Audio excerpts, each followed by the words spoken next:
ਫਰੀਦਕੋਟ ਦੇ ਲੋਕਾਂ ਦੇ ਖਾਸ ਕਰਕੇ ਵਾਤਾਵਰਣ ਪ੍ਰੇਮੀਆਂ ਅਤੇ ਪੰਛੀਆਂ ਨੂੰ ਪਿਆਰ ਕਰਨ ਵਾਲਿਆਂ ਦੇ ਹਿਰਦੇ ਉਸ ਵਕਤ ਉਲੰਦਰੇ ਗਏ ਜਦੋਂ ਫਰੀਦਕੋਟ ਦੇ ਮਿੰਨੀ ਸੈਕਟਰੀਏਟ ਵਿੱਚ ਮੌਜੂਦ ਜਾਮਣਾ ਦਰਖਤ ਦੇ ਹੇਠਾਂ ਵੱਡੀ ਗਿਣਤੀ 'ਚ ਤੋਤੇ ਮਰੇ ਪਏ ਦਿਖਾਈ ਦਿੱਤੇ।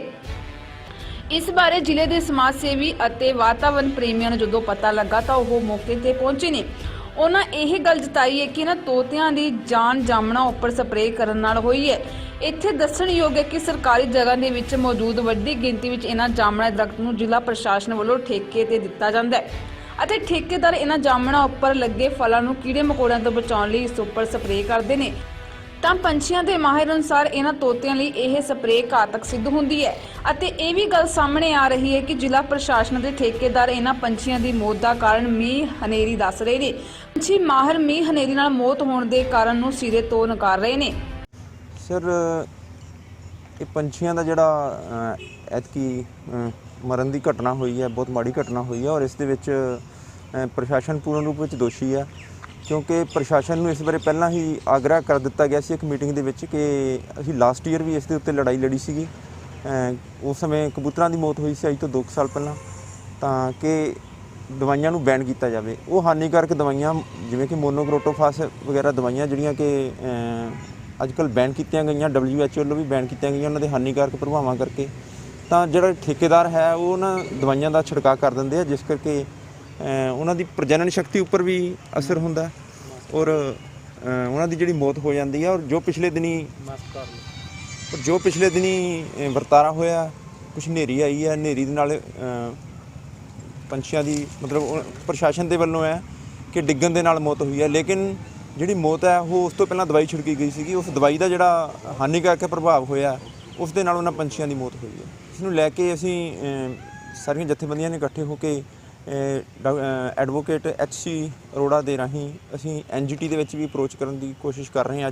ਅੱਜ ਕੇਸ ਦਾਇਰ ਕਰ ਦਿੱਤਾ ਜਾਊਗਾ NGT ਦੇ ਵਿੱਚ। ਇਹ ਲਗਾਤਾਰ ਹੀ ਵਰਤਾਰਾ ਜੀ ਫਰੀਦਕੋਟ ਦੇ ਵਿੱਚ ਹਰ ਸਾਲ ਹੀ ਵਾਪਰ ਰਿਹਾ ਤੇ ਪ੍ਰਸ਼ਾਸਨ ਸੁੱਤਾ ਪਿਆ। ਜਿਵੇਂ ਬਾਈ ਜੀ ਦੱਸ ਕੇ ਗਏ ਵੀ 1 ਮਹੀਨਾ ਪਹਿਲਾਂ DC ਨੂੰ ਦੱਸਿਆ ਹੋਇਆ ਸੀ। ਜਦੋਂ ਤੱਕ ਕਿਸੇ ਨੂੰ ਨਾ ਪਤਾ ਹੋਵੇ ਮੁਸੀਬਤ ਆਉਣ ਵਾਲੀ ਹੈ ਨਾ, ਤੇ ਫਿਰ ਤਾਂ ਚਲੋ ਬੰਦਾ ਮੁਸੀਬਤ ਦਾ ਸਾਹਮਣਾ ਕਰਦਾ ਠੀਕ ਹੈ। ਪਹਿਲਾਂ ਦੱਸਣ ਦੇ ਬਾਵਜੂਦ ਵੀ ਚੁੱਪ ਰਹਿਣਾ, ਆਪਦੇ ਨੱਕ ਦੇ ਥੱਲੇ ਹੋਣ ਦੇਣੀ ਹੈ, ਇਹਦਾ ਤਾਂ ਮਤਲਬ ਇਹ ਹੈ ਵੀ ਐ ਨਹੀਂ ਵੀ ਪਤਾ ਨਹੀਂ ਸੀ, ਪਤਾ ਸਾਰਾ ਕੁਛ ਹੀ ਹੈ।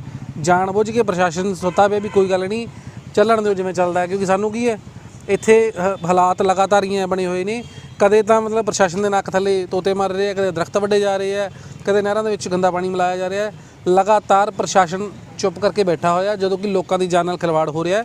ਤੇ ਇਸ ਲਈ ਸਿਵਲ ਸੁਸਾਇਟੀ ਜਿਹੜੀ ਲਗਾਤਾਰ ਕੰਮ ਕਰ ਰਹੀ ਹੈ ਜਿਹੜੀ ਪਰਿਆਵਰਨ ਦੇ ਖੇਤਰ ਦੇ ਵਿੱਚ, ਤੇ ਅਸੀਂ ਇਸ ਸੰਬੰਧੀ ਹਾਈ ਕੋਰਟ ਤੇ ਵੀ ਗੱਲ ਕਰ ਰਹੇ ਹਾਂ ਤੇ ਨਾਲ ਦੀ ਨਾਲ ਹੀ HC ਅਰੋੜਾ ਜੀ ਨਾਲ ਗੱਲ ਹੋਈ ਹੈ। ਇਸ ਤੋਂ ਬਿਨਾਂ ਵੀ ਜ਼ਿਲ੍ਹਾ ਪੱਧਰ ਦੇ ਉੱਤੇ ਵੀ ਲੋਕਾਂ ਨੂੰ ਇਸ ਬਾਰੇ ਜਾਗਰੂਕ ਕਰਕੇ ਪ੍ਰਸ਼ਾਸਨ ਦੇ ਵਿਰੁੱਧ ਕੋਈ ਨਾ ਕੋਈ प्रोग्राम जल्दी ਦਿੱਤਾ जाए। मैं शंकर शर्मा फरीदकोट पंजाब से। ये कोई नई खबर नहीं है जी, ये हर साल का मामला है। पिछले 2017 से हम रिकॉर्ड रख रहे हैं। सैकड़ों पंछी जो बागों में स्प्रे की जाती है, इलीगल जो दवाइयाँ पुरानी हैं जो आउटडेटेड हो चुकी हैं, जो सरकारों ने बंद कर दी है, खेतीबाड़ी यूनिवर्सिटी जिसको नहीं मानती, वो स्प्रे की जा रही हैं जिसके कारण पर्यावरण को बहुत नुकसान हो रहा है। पंछी मर रहे हैं, हर साल होता है। सैकड़ों पंछी इस साल भी मर गए हैं, पिछले साल भी मरे थे। DC साहब को मेमोरेंडम भी दिया था लेकिन उस पर कुछ नहीं हो रहा। इस बार जो हुए तोते रिपोर्ट हुए हैं जी, बाकी बगले हैं, कबूतर हैं, हर साल मरते हैं। ये क्या होता है, बागों के अंदर पंछी मरता है, जो बाग का ठेकेदार होता है वो वहीं से उठा के वहीं पे उनको दफना देता है, इसीलिए रिपोर्ट बाहर आ ही नहीं पाती। जो जितनी बाहर आ जाती है वही सैकड़ों में। आप खुद हिसाब लगाओ, जो रिपोर्ट ही नहीं हो वो कितनी गिनती होगी। सैकड़ों पंछी मरे हैं जी, कोई गिनती नहीं है, कोई गिनती नहीं है। मैं आपको बता रहा हूँ कि 200-250 वो हैं जो रिपोर्ट हो गए हैं, जो रिपोर्ट ही नहीं हुए। अलग अलग बागों में, सरकारी बाग हैं, अलग अलग बागों में अंदर ही मर गए, ठेकेदारों ने अंदर ही दफना दिए। उनकी गिनती कहाँ से पता चल सकती है। हाँ, जो बचाए गए हैं उनका इलाज हम कर रहे हैं, अपनी तरफ से पूरी कोशिश कर रहे हैं, फर्स्ट एड दे रहे हैं उनको।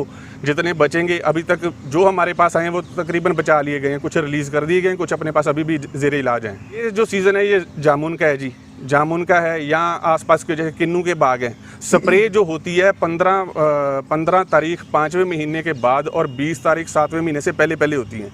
और जितने भी पंछी मरते हैं इसी के दरमियान मरते हैं। प्रशासन की तरफ से कहा जाता है ये अंधेरी के कारण हो गया, बारिश के कारण हो गया, लेकिन जो बारिश तो वैसे भी बहुत आती है एक साल में, अंधेरी भी आती है, लेकिन अभी जो जितना भी पंछी मरता है ये इसी 2 महीने में मरता है। स्प्रे पहले मोनो बोली जाती थी जी, मोनो की स्प्रे होती है। अभी क्या इन्होंने कर दिया है, ये क्या करते हैं कबाड़ी वाले से जो अप्रूव्ड हैं उनके खाली बर्तन लेते हैं, उनमें वही पुरानी स्प्रे जो आउटडेटेड हो चुकी है उसकी स्प्रे कर देते हैं। अगले दिन बस यही कुछ होता है जो आपके सामने है। अभी प्रशासन का बिल्कुल ध्यान है जी, प्रशासन की ध्यान पिछले साल से तो हम ध्यान में भी लाना शुरू किया उनके। चलो पहले मान लेते हैं अभी उनके ध्यान में नहीं भी होगा, ये हो नहीं सकता, लेकिन फिर भी मान लेते हैं चलो उनके ध्यान में नहीं होगा। पिछले साल तो ध्यान में लाया था, इस साल उस पर कार्रवाई होनी चाहिए थी, लेकिन नतीजा आपके सामने ही, अभी भी वही कुछ चल रहा है। क्या मांग है? मांग यही करते हैं, आने वाली पीढ़ियां अगर पंछी देखना चाहती हैं तो ये सब बंद करना पड़ेगा और तुरंत बंद करना पड़ेगा। अगर नहीं करते हैं, जो जैसे चिड़िया होती थी, अपना कोए होते थे, वो अभी आज के बच्चों ने देखे ही नहीं है, आने वाले बच्चे ये भी नहीं देखेंगे।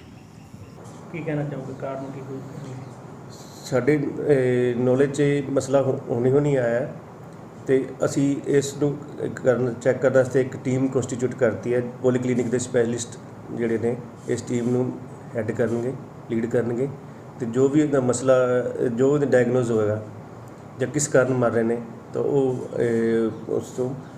ਉਸ ਅਕੋਰਡਿੰਗਲੀ ਆਪਾਂ ਇਹਦਾ ਟ੍ਰੀਟਮੈਂਟ ਜਾਂ ਜੋ ਰਿਸਪੈਕਟ ਹੈ ਉਹ ਪੂਰਾ ਕੀਤਾ ਜਾ ਸਕੇਗਾ। ਇਹ ਸਰ ਇਹ ਮਾਮਲਾ ਹਰ ਸਾਲ ਹੀ ਆਉਂਦਾ ਹੈ, ਅੱਗੇ ਕਿਤੇ ਤੁਹਾਡੇ ਧਿਆਨ 'ਚ ਆਇਆ ਪਿਛਲੇ ਸਮੇਂ ਦੇ ਵਿੱਚ ਜਾਂ ਪਿਛਲੇ ਸਾਲ ਜਾਂ ਤੋਂ ਪਿਛਲੇ ਸਾਲ ਹਰ ਸਾਲ ਇਹ ਜਿਹੜੀ ਮੌਤ ਹੁੰਦੀ ਹੈ ਤੁਹਾਡੇ ਪਿੱਛੇ ਜਿਹੜੀ ਵੀ ਜੋ ਨੋਟਿਸ ਸਾਡੇ ਆਇਆ ਸੀ, ਅਸੀਂ ਸੈਂਪਲ ਭੇਜੇ ਸੀ, ਉਹਨਾਂ 'ਚ ਸਾਰੇ ਹੀ ਬਰਡ ਫਲੂ ਜਾਂ ਇਸ ਤਰ੍ਹਾਂ ਦੇ ਜਿਹੜੇ ਆਰਡੀਡੀ ਦੇ ਅੰਦਰ ਸੈਂਪਲ ਭੇਜੇ ਗਏ ਸੀ ਉਹ ਨੈਗੇਟਿਵ ਆਏ ਨੇ। ਉਹਨਾਂ 'ਚ ਕਿਸੇ 'ਚ ਵੀ ਬਰਡ ਫਲੂ ਪੋਜ਼ੀਟਿਵ ਨਹੀਂ ਆਇਆ। ਬਾਕੀ ਜਿਹੜੀ ਹਿਸਾਬ ਨਾਲ ਜਿਹੜੀ ਇੰਸੀਡੈਂਸ ਹੈ ਇਹ ਲੋਕਲਾਈਜ਼ਡ ਇੰਸੀਡੈਂਸ ਹੈ, ਇੱਕ ਜਗ੍ਹਾ 'ਤੇ ਜਿਹੜੇ ਨੇ ਬਰਡ ਮਰੇ ਨੇ ਆਪਾਂ ਨੂੰ ਪਤਾ ਲੱਗਿਆ। ਜਦੋਂ ਇਹਦਾ ਕੋਈ ਹੋਰ ਰੀਜ਼ਨ ਹੋ ਸਕਦਾ, ਜਦੋਂ ਕੋਈ ਜਨਰਲਾਈਜ਼ ਜਦੋਂ ਹੁੰਦਾ ਮੀਨਸ ਜਦੋਂ ਹਰ ਜਗ੍ਹਾ ਬਰਡ ਮਰੇ ਨੇ ਤਾਂ ਉਹਦਾ ਜੋ ਰੀਜ਼ਨ ਹੈ ਹੋ ਰਹੇਗਾ। ਅਸੀਂ ਇਸ ਦੇ ਸੈਂਪਲ ਆਰਡੀਡੀਐਲ ਜਿਹੜੀ ਲੈਬ ਹੈ ਸਾਡੀ ਨਾਰਥ ਇੰਡੀਆ ਦੀ ਲੈਬ ਹੈ ਉੱਥੇ ਭੇਜ ਦਿੱਤੇ ਜਾਣਗੇ। ਸਰ ਕਿਤੇ ਨਾ ਕਿਤੇ ਕਿਆਸ ਰਾਈਆਂ ਜਿਹੜੀਆਂ ਇਹ ਲਗਾਈਆਂ ਜਾ ਰਹੀਆਂ ਕਿ ਹਨੇਰੀ ਤੇ ਤੂਫਾਨ ਆਇਆ ਸੀ ਪਿਛਲੇ ਦਿਨੀ, ਉਹਨਾਂ ਦੇ ਨਾਲ ਇਹਨਾਂ ਜਿਹੜੇ ਤੋਤਿਆਂ ਦੀ ਮੌਤ ਹੋਈ ਹੈ। ਪਰ ਦੂਜੇ ਪਾਸੇ ਜੇਕਰ ਸਮਾਜ ਸੇਵੀਆਂ ਦੀ ਗੱਲ ਕਰੀਏ ਜਾਂ ਪੰਛੀਆਂ ਦੇ ਮਾਹਰ ਹੈ ਕੁਝ ਲੋਕ ਹੈ, ਉਹਨਾਂ ਦਾ ਕਹਿਣਾ ਹੈ ਕਿ ਜਿਹੜਾ ਹਨੇਰੀ ਤੇ ਮੀਂਹ ਨਾਲ ਜਿਹੜੇ ਇਹ ਇਸ ਤਰ੍ਹਾਂ ਪੰਛੀ ਨਹੀਂ ਮਰਦੇ। ਇਸ ਸੰਬੰਧ ਦੇ ਵਿੱਚ ਜਿਹੜੀ ਇਸ ਸਟੇਜ 'ਤੇ ਆਪਾਂ ਕੁਝ ਵੀ ਨਹੀਂ ਕਹਿ ਸਕਦੇ ਕਿ ਵੀ ਫੀਨੋਟਿਪਿਕਲੀ। ਬਾਕੀ ਹੈ ਵੀ ਜੋ ਇਨਵੈਸਟੀਗੇਸ਼ਨ ਟੀਮ ਜਾਂਚ ਕਰੇਗੀ, ਜੋ ਰਿਜ਼ਲਟ ਆਏਗਾ ਉਸ ਹਿਸਾਬ ਨਾਲ ਤੁਹਾਨੂੰ ਨੋਟਿਸ 'ਚ ਲਿਆਇਆ ਜਾਏਗਾ।